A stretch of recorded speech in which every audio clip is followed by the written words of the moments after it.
Post Changara, Mavengi Badandiko Parana, Badan Kozagara, Zamana Ken on the shoulder, Dagura Majena White, Mari, Peneka is highlight, Mondi is up on Solo Bunge Kite, Mondi is up on Jirika Bari tight, Ende, Mana when you look Adama, Koziba Matama Itipopoma, Ende, Marikoma Infama, Masinga de Gundi one and it is Hama, see, Madam Zanizi and the Rindo Kai. Tenzi meze munu weyo kai Antidi ikuita sinto kai Apana nodo basi na muko kai Kana dine mida kundai Inga ndo chanda anti sinto ndai Sanzu nema shisharondo sundai Kubata rite mundi no ripondai Yoda tieta Yoda tieta Wawengi wada undi peta ini Ayori mamoda undi meta ini Nikati yoda tieta Yoda tieta Wawengi bada undi peta ini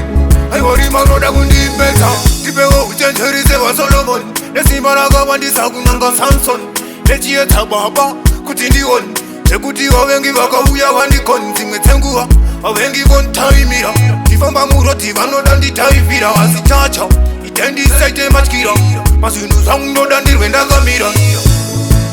Yoda tieta Yoda tieta Wawengi wada undi peta ini Ayori manoda undi meta ini Nikati yoda tieta Yoda tieta Wawengi wada undi peta ini Ayori manoda undi meta Dagura majena white Mari, Peneka is highlight Mondi is up on Solo Bunge Kite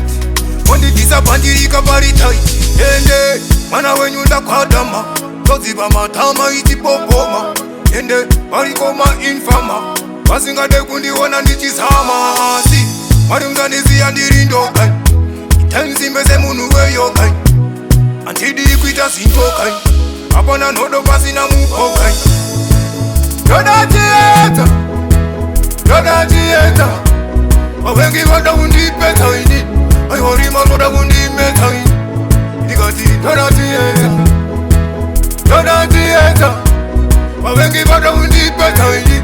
Ayori manoda undi meta Tipewo uchenjerize wa Solomon Nesimaraga wandi sagunanga Samson Nechieta baba kutindi on Chekuti wawengi waka uya wandi kon Zimwe tengua wawengi won taimira Tifamba muroti vanoda ndi taifira Wasichacha itendi saite machkira Masinu zangu dandi wenda gamira Yoda tieta Zamana ken on the shoulder